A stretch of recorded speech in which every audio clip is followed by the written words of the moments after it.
The year was 1912 and the impossible happened. The unsinkable ship, the RMS Titanic, hit an iceberg. It's one of the greatest tragedies and biggest blockbusters of the 20th century. The world's greatest ship sank on its maiden voyage. Here's the story of the Titanic. The name Titanic comes from Greek mythology, fitting for a ship that's now mythical itself. Work began on the RMS Titanic in 1909. The ship was a luxury cruise liner and Royal Mail steamer owned by J.P. Morgan and the White Star Line. It was designed to carry passengers, cargo, and mail between Europe and North America.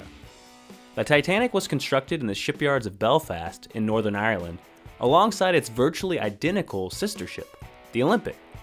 It was fitted with 16 watertight compartments, which were advanced safety measures for the time that were supposed to keep it from sinking. After the hull was built, 22 tons of soap were used to slip the Titanic out to sea.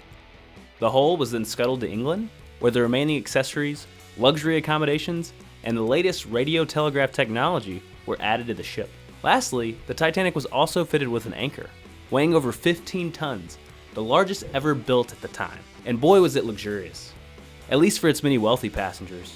First-class accommodations included a swimming pool, library, impressive cabins. Even third-class passengers, many immigrating to America, were given superior service compared to other ships at the time. Just before the construction of the Titanic was completed, the owners added a steel windscreen to protect first-class passengers. The addition made the Titanic heavier than the Olympic, giving her the title of largest ship. The ship was large for 1912, but would be dwarfed by ships today.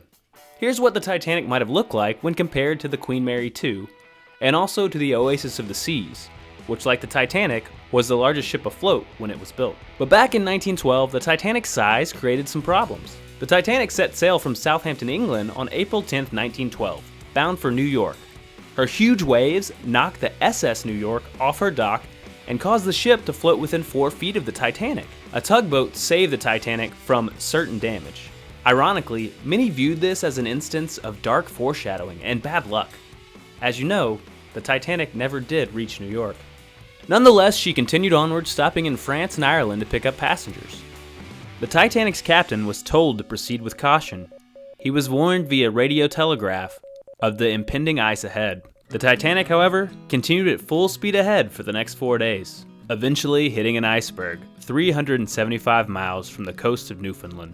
The ship's hull plates buckled, and 6 of its 16 watertight compartments were ripped open to the cold waters of the North Atlantic Ocean. The ship could only survive 4 compartments flooding. Crews sent distress calls and fired flares, but the only ship close by, the Californian, didn't respond. The ship was sinking. The crew began launching the lifeboats, with women and children given priority. But unfortunately, the Titanic only had 20 lifeboats, meaning they could only carry 1,178 of their 2,224 passengers. And due to confusion, not even that many people were saved. In the early hours of April 15th, the Titanic listed and broke apart in the icy waters. The Titanic's band continued to play as the ship sank. Here's a breakdown of the passengers on the Titanic by class, gender, and crewmanship.